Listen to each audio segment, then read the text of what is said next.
Jangan lupa like, komen, dan subscribe channel YouTube TVRI Bengkulu dan nyalakan lonceng notifikasinya.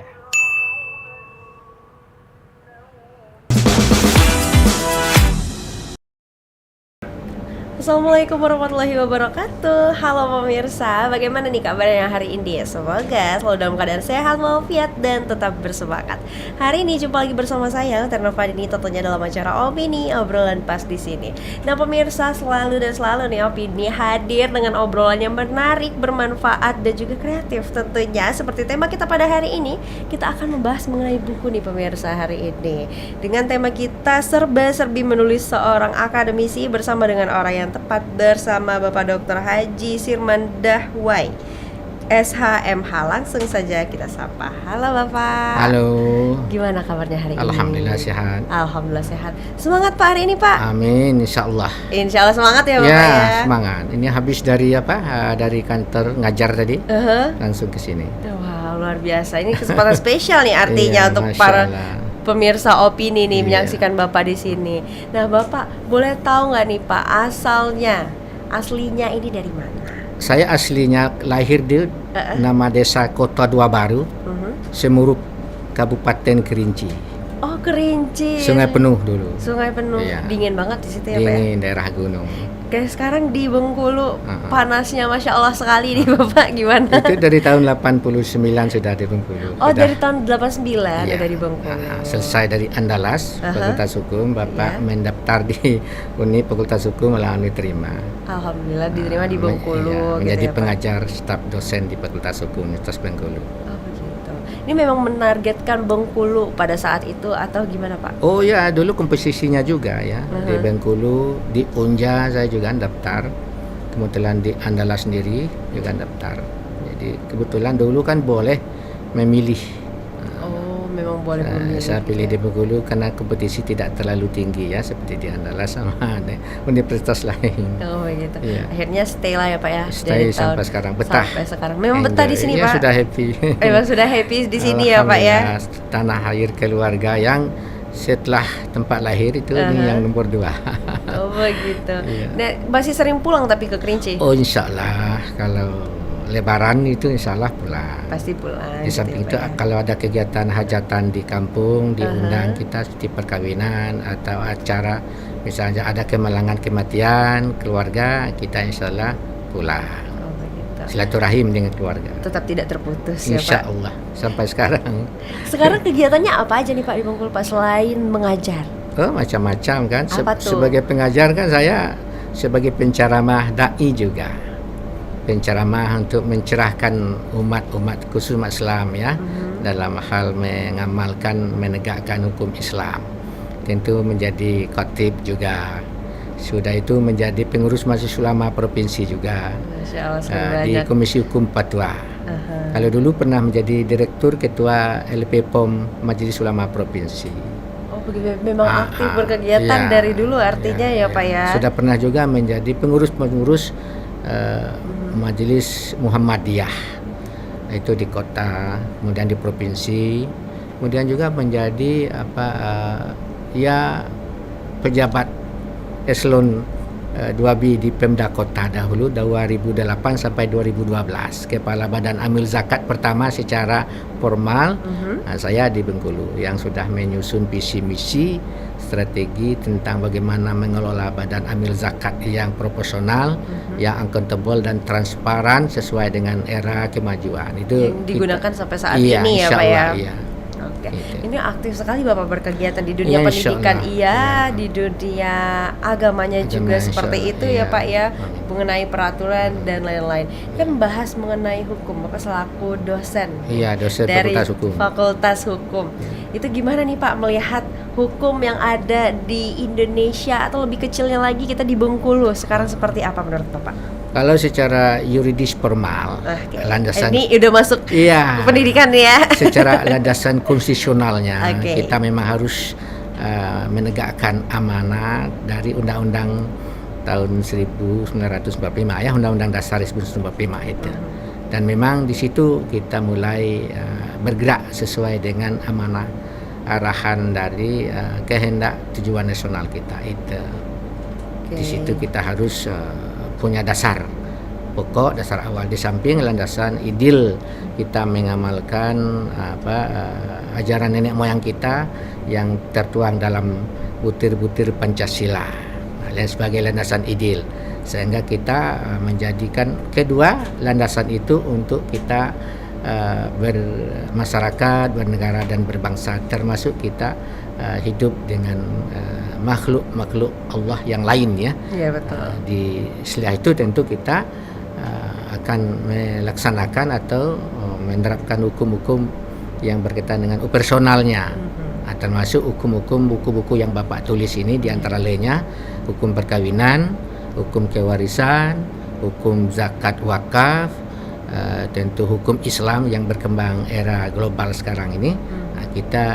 Saya upayakan untuk bisa mengikuti tren perkembangan. Walaupun sekuler hidup kita sekarang, tentu kita tidak juga meninggalkan yang berkaitan dengan religiusitas. Betul. Berkaitan dengan agama, agar bisa seimbang antara kepentingan dunia dan kepentingan akhirat itu sejalan.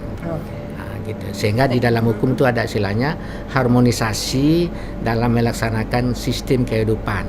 Tidak hanya berpikir secara sekulerisme dengan keadaan zaman sekarang, kita juga untuk orientasi kepada religiusitas untuk akhirat kita.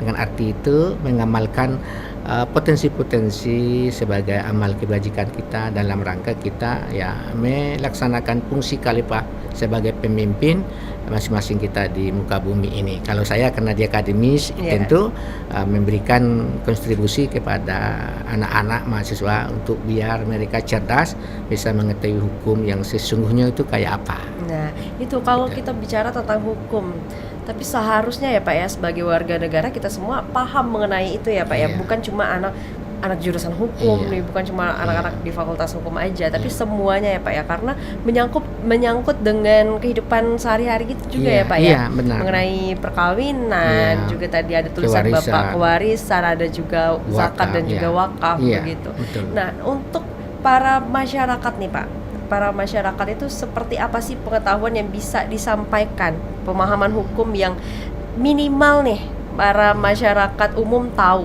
tentang itu, jadi nggak gampang dibodoh-bodohi lagi tuh Pak. Nah itu gimana tuh Pak? Ya memang itu upaya kita untuk selalu menginformasikan ya, mentransforming atau mendakwahkannya atau mensosialisasikannya, baik media visual maupun audio ya, yang sekarang itu sudah disediakan oleh lembaga. Tentu kalau seperti sekarang ini kan, saya diajak untuk berkas ini dalam rangka menginformasikan tulisan-tulisan ilmiah yang bermanfaat, mudah diketahui oleh masyarakat. Di samping mungkin nanti dia membaca buku, dia sudah dengar ini ada buku karya salah satu dosen yang terbaik Fakultas Hukum, yang produktif menulis, ada antara bukunya yang berkaitan dengan kepentingan masyarakat, seperti perkawinan kan penting sekali diketahui. Untuk apa menikah, bagaimana menikah yang bagus kan, yang tidak maaf aja ya, tidak cepat cerai gitu ya. Misalnya Pak ya sekarang kan itu begitu.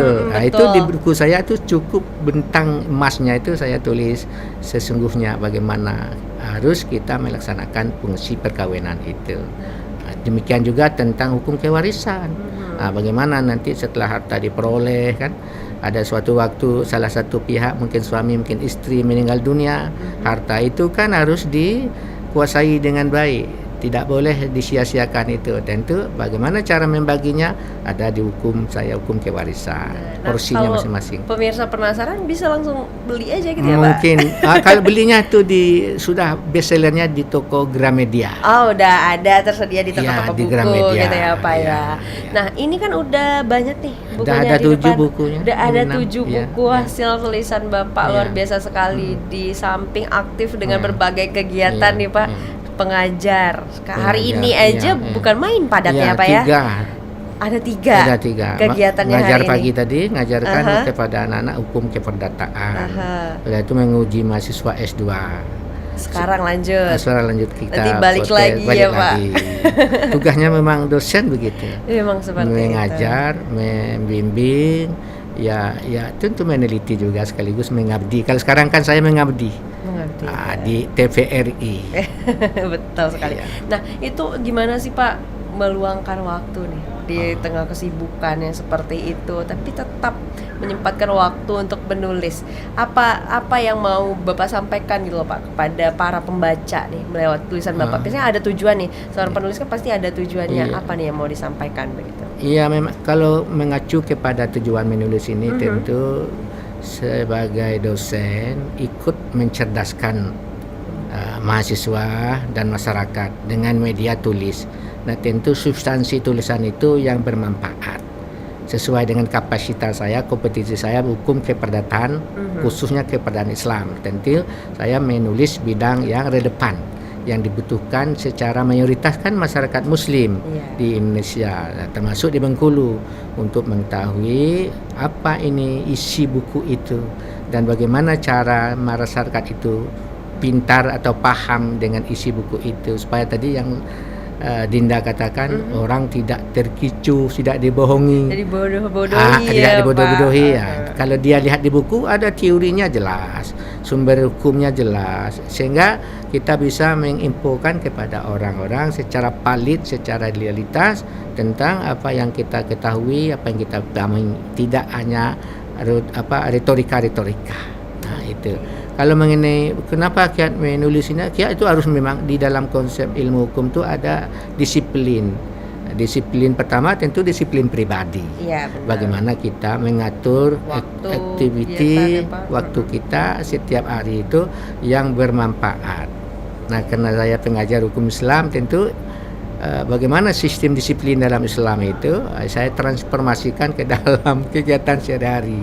Seperti kita salat kan, ada azan. Kalau udah azan itu pasti menegakkan salat, jangan tunda-tunda lagi. Karena prinsip yang utama dalam Islam itu kita praktekkan, termasuk menulis ini. Kalau tidak disiplin nggak bisa. Iya, itu kan sulit ya Pak ya kalau iya. misalnya tidak pintar memanage Iya, waktu iya. di tengah-tengah kesibukan Iya, seperti iya. Bapak. Itu untuk buku yang pertama ini ya Pak ya? Iya, Hukum Perkawinan Beda Agama. dalam teori dan prakteknya di Indonesia. Nah, ini kan sering terjadi nih Pak di Oh, sosial iya, media iya, juga selalu iya. Sampai nih, sekarang. selalu hits Iya, ya Pak iya, ya sampai bahasa sekarang. tentang atau Tuhan kita sama tapi Tuhan kita sama iya. tapi berbeda, Berbeda, begitu iya, kan iya. Pak. Itu kan ternyata ada Iya. nih tulisannya. Iya, ada Bapak. memang, iya. Nah, itu tentang apa dan dari kapan nih menulisnya? Iya. Betul berapa lama researchnya? Nanti kita bahas Iya, di segmen oke. berikutnya ya Pak ya. Oke. Sekarang kita jeda dulu. Iya, baik. Untuk pemirsa jangan kemana-mana, Iya, tetaplah baik. bersama kami di Opini Obrolan Pas di sini. Masya Allah.